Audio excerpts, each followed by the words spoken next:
So in this video, I'm going to replace the O2 sensors on my 2003 Ford Ranger. This is a Edge Edition Ranger.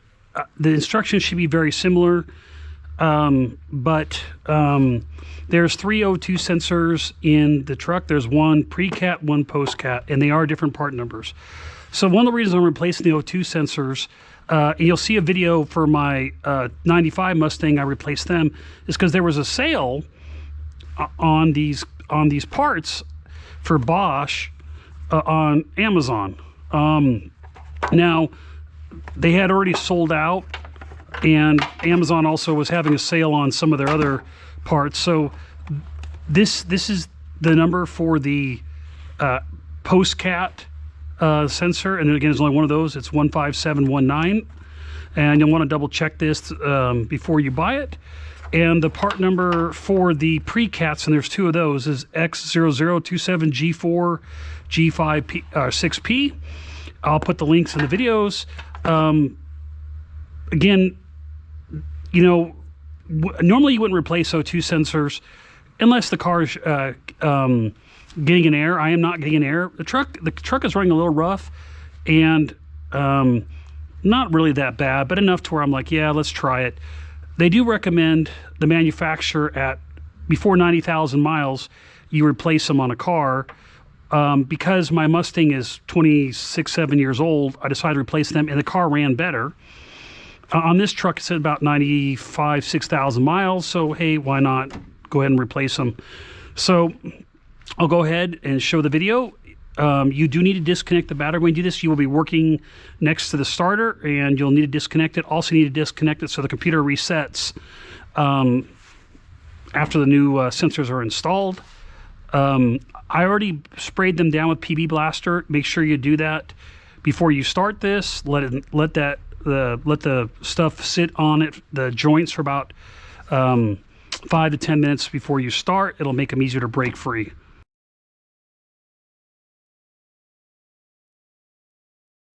So again, this is a Ford Ranger Edge, and I'm going to remove the bottom skirt here.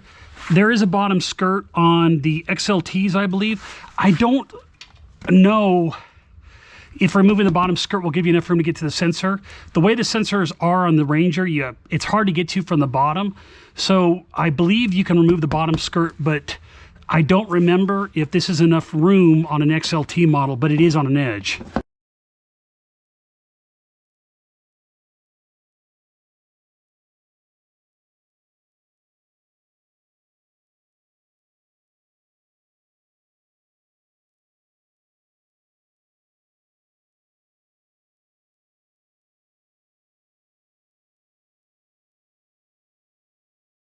There is the O2 sensor, and you can see at this angle it'd be very hard to do it from the bottom of the vehicle. First thing we're going to do is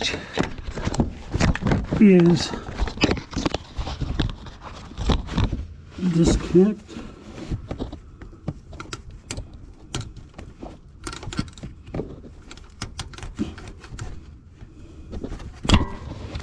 So disconnect the O2 sensor, and then it's a 22 millimeter wrench to get the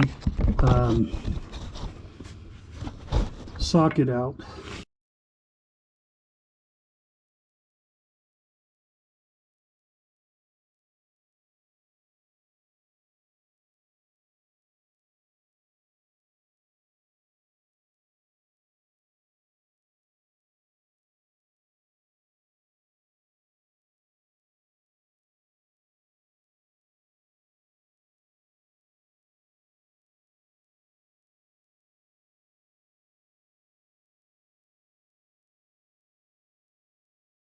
This one here is damaged. It's a good thing I'm replacing it, and very dirty. This is not what you want. There's a whole bunch of carbon buildup on this, so yeah, this is probably my problem with the rough running on the car.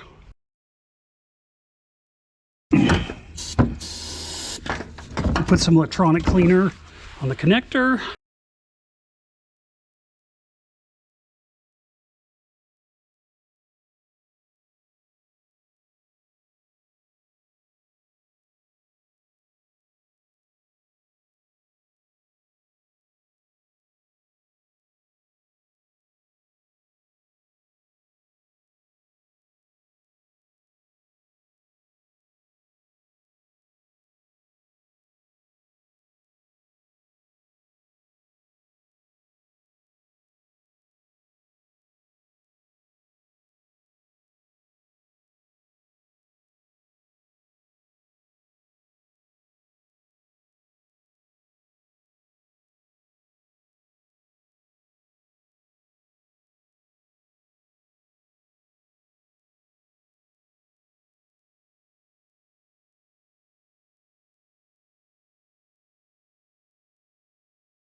There's two on this side.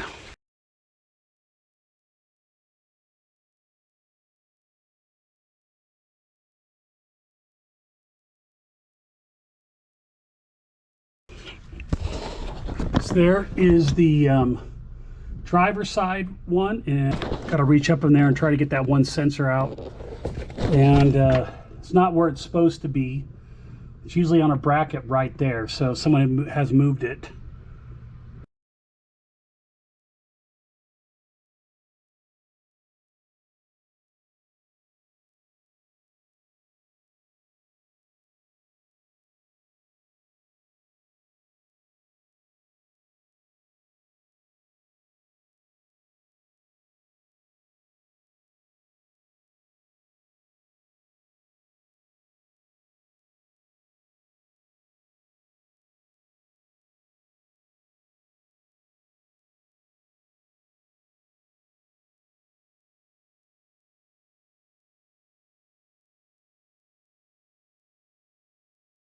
Here's the location of the post cat sensor.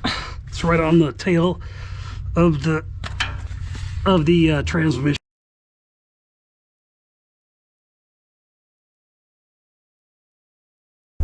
So if you like this video, go ahead and smash the like button below. If you want to see more videos like this in the future, go ahead and click the subscribe button and the bell if you want some notifications. See you next time on Chasing Mustangs. Thanks. All right. Great job. Yeah, I see it like literally every day.